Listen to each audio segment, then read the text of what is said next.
Welcome to Let's Talk Learning Disabilities with Laurie Peterson and Abby Weinstein. Laurie and Abby spend their days talking about dyslexia, dysgraphia, dyscalculia, and ADHD. They talk to parents of struggling students and adults who have had a lifetime of academic challenges. They want to share those stories along with their own insights with you. So, let's talk learning disabilities.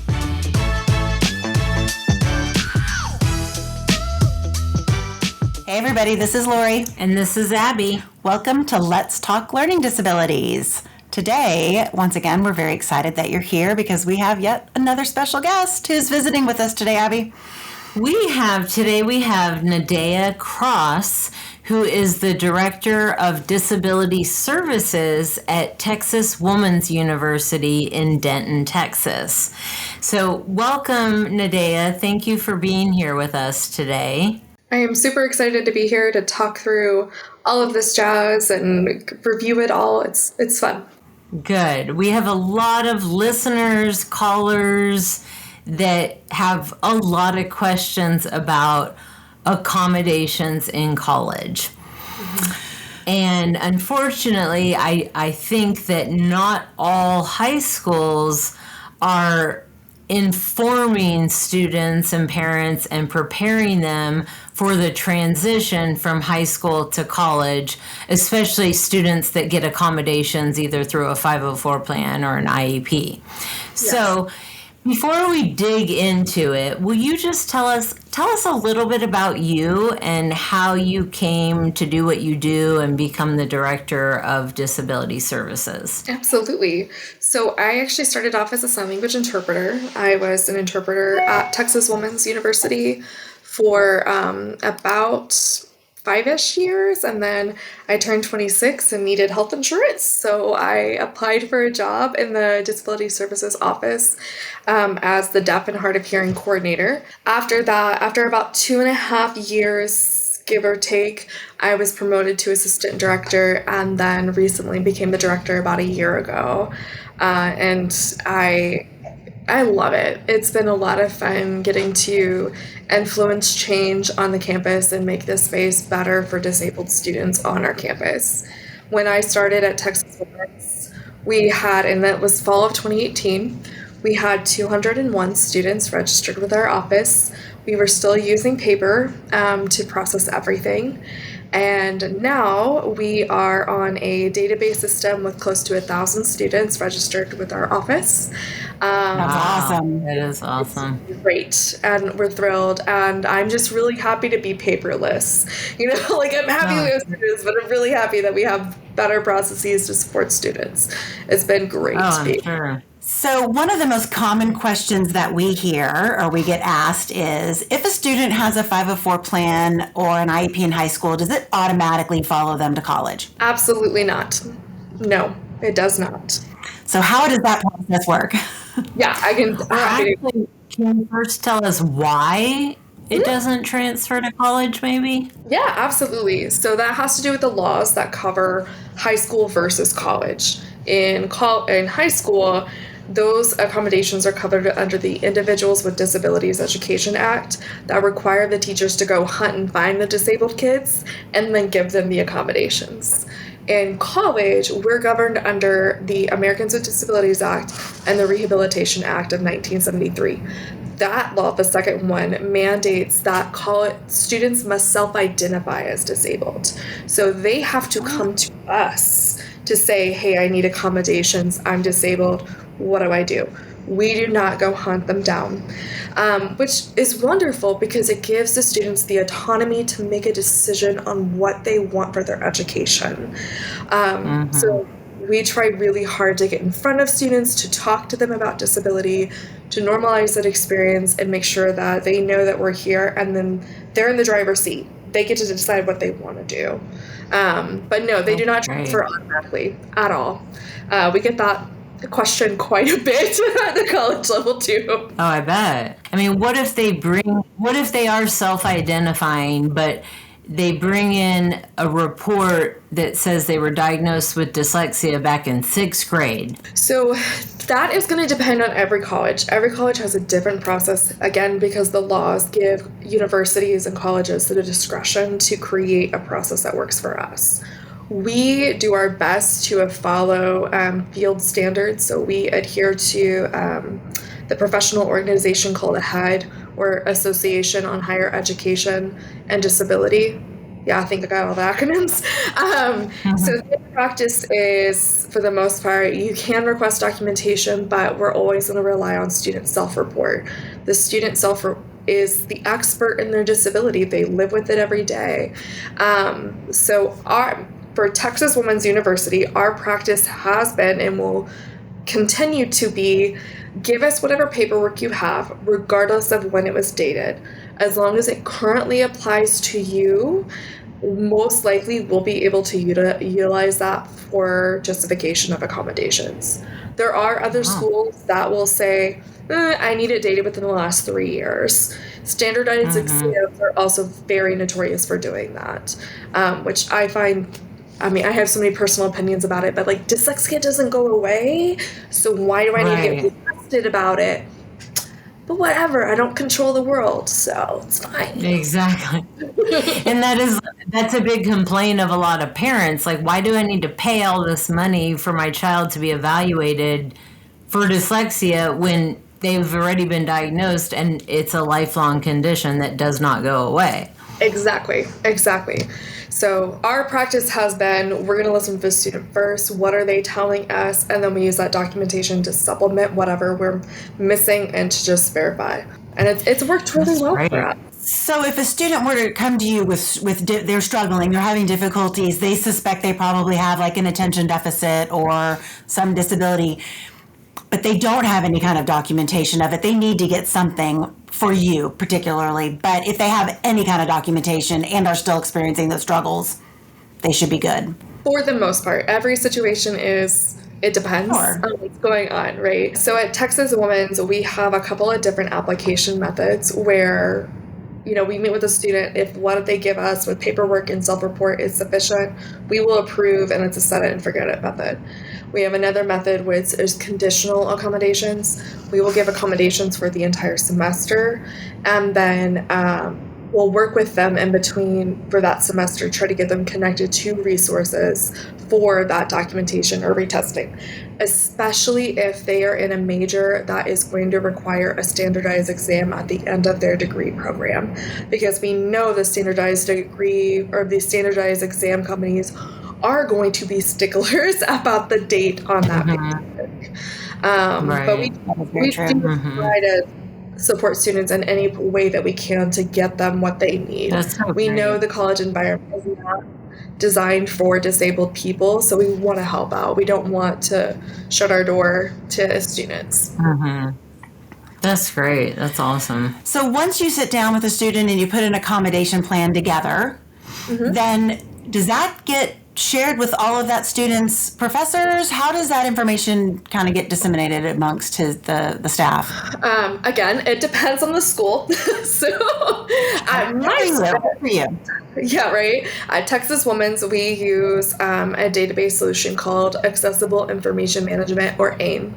Students, again, they're in the driver's seat. They have the ability to log into our system and request what accommodations they want for which classes. So we understand that, for a theater class, you may not need extended time on exams because you're on stage, you're acting. There's no exams. Right. But for your math class, you do. So you get to customize that to fit your schedule.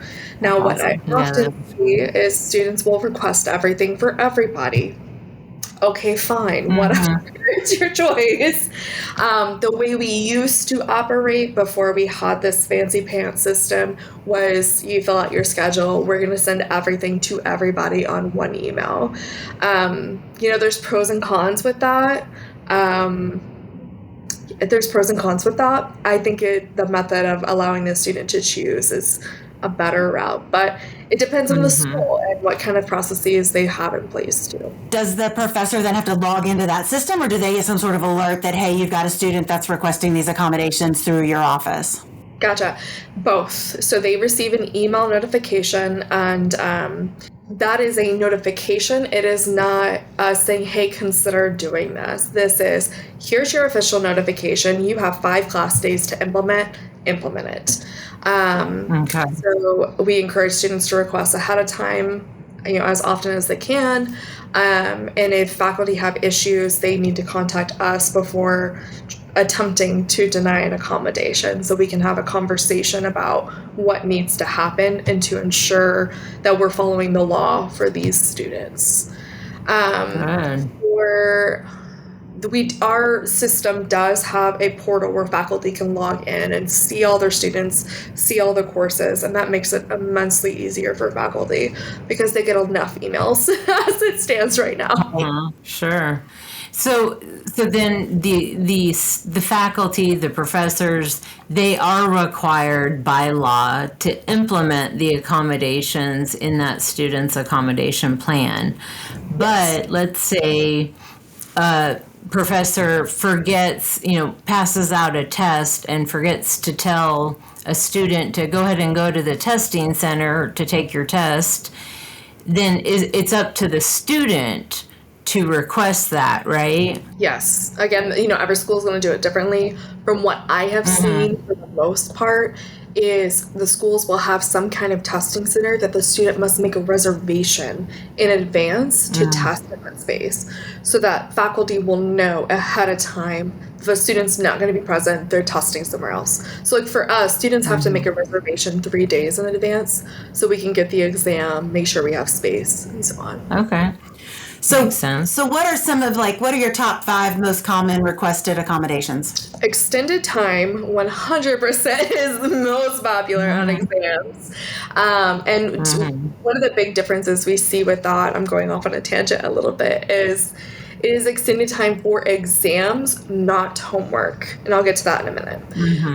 Recording of lecture, access to PowerPoints, converted books into accessible formats, and then preferential seating, which these last two might swap around. But for the extended time on homework, what we see often in high school is, you have an assignment on Monday, it's due by Tuesday. That is insufficient time to engage in whatever you need to do. In college, most of the time, your assignments are open for a week or more. So there is plenty of time for you to study, to do what you need to, or to work ahead, because you'll have a syllabus that has everything that you're going to be doing for the entire semester. So typically, we do not approve extended time on homework unless you have an episodic disability. So that's like, cancer, IBS, like the big ones. But for someone with a learning disability under the neurodivergent umbrella, we're going to focus more on strategies to manage your time wisely, to stay organized through your work so you can work through your syllabus and get your stuff done. That's great. Okay, so then we're really curious to know, what are some of the most unreasonable, what are some that kind of jump to your mind when you think of the things that people have asked for? Because we get asked to write letters for certain things that we're like, what? What are some of the most bizarro things you've been asked to accommodate? Sure. So I will say, caveat, we are required by law to give everything an individual consideration. So we do that every single time when we try to find the connection between disability and what's the challenge. But also, pardon me to interrupt you, I think also under the laws that govern your disability services, it does say somewhere in the writing that the individual should be allowed, quote unquote, reasonable accommodations, right? Exactly. Yes. Okay. So there are plenty of accommodations that come through that are unreasonable that we'll say no to. One of the biggest one is remote class attendance. We are fully in person now. You signed up for an in-person program. We expect you to come in person. Unless you can prove, you're immunocompromised or something to that effect. It has to be a really high bar. And even then, it will depend on the academic program itself. Because sometimes the academic programs cannot, let you join via Zoom or something, that you would lose some kind of aspect of the learning program, and then you are at a disadvantage of your peers. So that is the big one. It's died down a lot, especially since COVID is over, in quotations, but that one's gone down a lot. Another one we see a lot is untimed exams. you've got to submit your exam at some point to get a grade. So turn it in. And at that point, we'll have a conversation about why are you asking for untimed when you could have like maybe time and a half or double time, like what is happening? And then the other one is it's not necessarily like, you know, outrageous, but is transportation on our campus. I mean, you guys are alum. Our campus is a pedestrian campus. There's very walking friendly. The downside is for our students with physical disabilities, that can be a little strenuous. So, you know, we provide some coaching and some avenues that they can utilize, but we don't offer transportation. So that was a little hard to talk through because I feel for them. It is hard. Sure. Another one is a request for a single room so that they can have better options for studying. That's what I was just going to ask you about. Yeah, so we do approve single rooms within housing. However, we're looking at what is it about that other person that prevents you from living in that space, not your ability to succeed in class. Because the law, again, says that we give accommodations to guarantee access, not success. The K through 12 laws guarantee success. So we're making sure that you have the same opportunity to experience college at the same level of rigor as your peers. And it's going to be hard, and that's the beautiful right of college. But your study habits can be supported through the library and the study rooms or the student union study rooms. Like, there's other spaces that you can utilize. And your college That's what I always think, because we do get a lot of college students or their parents calling for them saying, you know, my child has ADHD, he's very distracted, he has a hard time focusing, so he needs a private room. And I'm always thinking in the back of my mind, I was a highly distracted college student, and I had to learn where the places were that I could study and be successful doing that. You know, it may not have been in my room. It may not even been in the library. You know, I found a coffee shop that had a basement that was very quiet and minimal distractions. So, but it is good to know that you guys will approve a private room, but I guess it is more individualized based on the student's disability and how the roommate would impact them. Absolutely. Housing, which I did not have the privilege of living on campus when I went to college. I went fully online. So I did not know until I started this role that there is a full housing curriculum that they use to educate students. So we are using the same kind of standard of what's in the curriculum, what are they trying to learn by living with this other person, and if I say you need a single room, does that create a fundamental alteration for this curriculum? So we look at that very seriously to make sure that we're giving the student the best that they need within that space, and there's still reaping benefits of that education. Right. I never thought about that. That's great that's built into their curriculum is I guess live with somebody. Cohabitation and, sharing. Going back to learning how to share like kindergarten. Yeah, conflict management, self-advocacy. I always like to joke, it's kind of like learning what you want and what you don't want in a future spouse. So not living with someone, you're going to miss out on that. Right. It's a great learning experience. Absolutely. So outside of accommodations and being able to help kids in their, get those accommodations in class, what other services do you guys provide for students? Like, is there any tutoring or coaching or? Okay. I seriously, no. We do not provide any kind of tutoring or coaching beyond just we've met, we had the welcome meeting, we'll give you some ideas and some support, but that's really the end of it. We are fully accommodation focused. And within that, we have services that we provide, but they're all tied to an accommodation.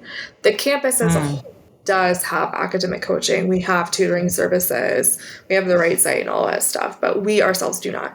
There are other schools that they will have a full intellectual disability program, for example, that supports students with IDD on college, or they have the built-in coaches or tutors in there. We just don't. we don't have the bandwidth for that. Goals. But one you can day. help a student connect to one of those university tutors and help point them in yeah. the right direction at least. Absolutely. Absolutely. That's good to know. So it is very different, I think, university by university, as far as what the Disability Services Office is offering. Absolutely. So, and is that for the students that get, extended time for tests or testing in a quiet, distraction-free environment, is that testing center within your office or is it somewhere else on campus? For right now, it's within our office. We have, I already lost count on how many testing rooms. I think it's 6 or 7 testing rooms, give or take. And we proctor all students. We service the readers or the scribes, and we make sure we get the exams back to the faculty member. There are other colleges like UNT, who's just down the road from us. They have a completely separate testing center that they handle all of the testing accommodations. I'm a little jealous, but that's okay. Testing is a lot.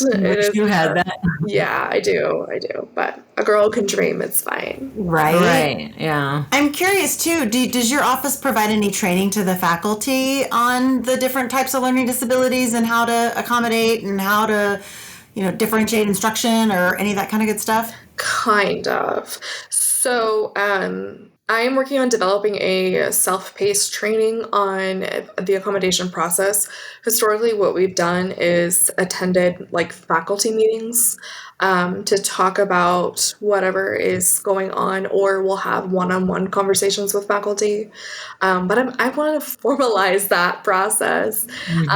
Support we do not do any kind of differential teaching methods or anything like that. I'm hoping that, this training that I'm developing will be step 1, and then maybe an advanced course would be, what is a disability? What does that look like? Or, and carry it from there. We do have a faculty success department that they focus on the pedagogy and helping instructors teach and do all that stuff. They do stuff like that, absolutely. And they actually have a full accessibility program where they teach faculty on how best digital accessibility practices and teaching methods. And then there's money tied to that. They get a grant and a whole bunch of other stuff. And that has been a huge hit. But that's awesome. That's great. Yeah. So before we jumped on, you had mentioned that you were gonna, you wanted to kind of bust some of the myths about college disability services. I'm kind of curious, have we touched on some of those, or are there any that we haven't touched on? Because I don't want to leave anything out. Right. Yeah.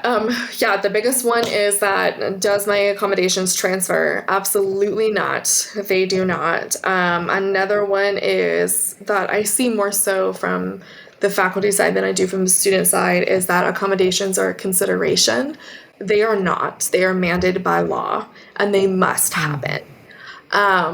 There does seem to be some confusion, which I'm hoping, I've combated throughout my time, but we'll hopefully continue to dispel through the training. I think those are the 2 biggest ones. Nadaya, I'm curious, if a student comes to you and says, my science professor is not going to let me type my notes in class, and it's not fair. It says it's not fair. I'm not letting anyone else bust out their computer and type their notes, but it is one of their accommodations allowed to, type.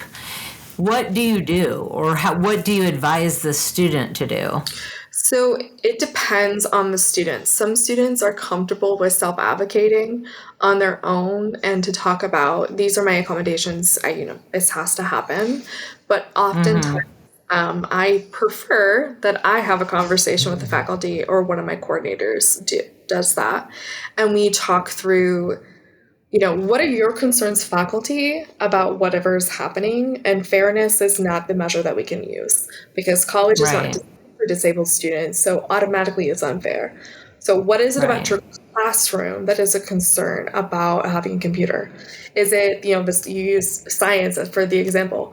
Are we in a lab and there's chemicals out and you're afraid that the student is going to pour chemicals on their computer? That's a legitimate concern. We need to talk about that. But if this is lecture, we got to find a solution, because just saying no is not the answer. You have to, per the law, the only way that we can deny an accommodation is if it's like an accommodation that has already been approved by my office, is if it's a fundamental alteration, meaning that this accommodation will change this course or the student learning outcomes so drastically that it's like a different course. It is very rare for that to happen. So I would question the faculty of like, are we violating your student learning outcomes in some way? What is it about your policy that's going on? And then hopefully we can come to an agreement of, some kind of solution that involves the student having the accommodation. I know that other disability services professionals may have a different approach, but I like to have a conversation and understand their perspective first before just saying, here's the hammer, you have to do it. Because I don't find that being. So are those the words that you would encourage a student to use if they were going to advocate for themselves? Like, how does this fundamentally change my learning outcome? Like, that's a great comeback, right? Like, is that when a student goes to advocate, just saying, but it's on my plan, Great. Yeah, I would definitely say, student, it would be a good idea for you to talk about how this is a part of your accommodations because you're disabled, and ask them, well, is this altering, exactly as you said, creating a fundamental alteration in any of my courses? The problem that we face still that will never go away is the power dynamic between a student and a faculty member. And students may not feel that empowered if they just say, well, no, why are you asking me that, student? Student, what do you do? I mean, the best recourse is to come back to us, and we'll play that advocate role to ensure that there's no discrimination happening. That's great. And we do try to start encouraging students, if we see them throughout high school years, to self-advocate. Even high school students, when we're going over their results and recommending accommodations, occasionally there are students that, I don't think I want to have all those accommodations. I don't want to get singled out, taken out of class. And so we do have the conversation about how, one, the accommodations are primarily leveling the playing field for you, not giving you an advantage or a leg up or helping you earn A's instead of B's, but that you also you need to be able to advocate for yourself to others, especially once you leave high school and go on to college, if that's your goal, because you're the adult now and you need to be able to advocate for yourself, understand your disability, understand the accommodations that help you, and then be able to request them. Absolutely. Yeah. I'm glad you guys work on that advocacy part too. So thank you. Well, thank you so much for being with us today. This has been awesome. This has been something we've wanted to do, I'm not lying, since we started. And so the fact that you were kind enough to take the time to meet with us, we appreciate you so much. Very much. Thank you for sharing all of your wisdom with us today. And I think it's been really helpful for others to, parents and adult students to hear, exactly what it is that a disability service office does, how to access it, what you need for it, and really how important it is to research ahead of time. That's what I was thinking. That particular school requires, because everyone is so different. But it doesn't matter where you are, your stuff from high school will not transfer. You have to kind of start fresh. It's your job to figure out what it is that you need to start fresh at your school. Exactly. I would say, too, that before running out to get a current evaluation and paying a lot of money for that evaluation, contact disability services at the school you're interested in attending and find out what are their requirements for, eligibility for accommodations. Because you guys have, in my opinion, less restrictive requirements than a lot of other universities. Right, yeah. Save your money. So I think that's great. Yeah. At least for a little bit, save your money. Yeah. I love it. Well, and you guys, it sounds like you want the students to be successful regardless. So even giving them that free semester of accommodations, that's awesome. nice. Absolutely. I am continually amazed by how supportive the faculty are at TWU.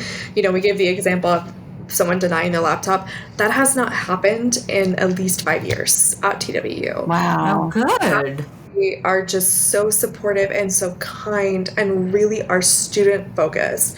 So in many ways, makes my job easier because I can focus on some really harder cases that are more complex, that, borderline fundamental alteration. But it's phenomenal to be where we're at and to have such a supportive environment for our students. That is awesome. Well, thank you so much for being with us today. We appreciate you taking your time.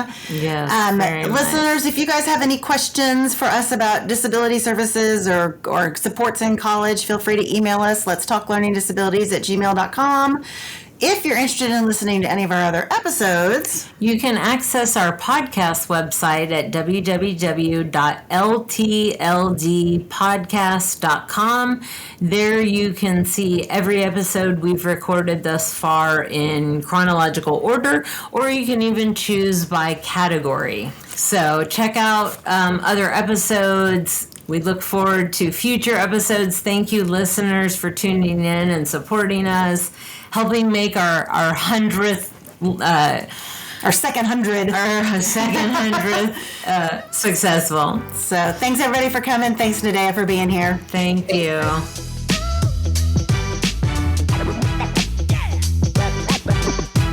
Thank you so much for joining us today. In our show notes, you can find information about today's talk, as well as links to resources and other episodes. If you have questions about today's talk, have ideas for future episodes, or just want to stay connected, you can contact us through Diagnostic Learning Services on Facebook, Twitter, LinkedIn, and Instagram. So, let's keep talking learning disabilities. This podcast is sponsored by eDiagnostic Learning. You can find more information at www.ediagnosticlearning.com.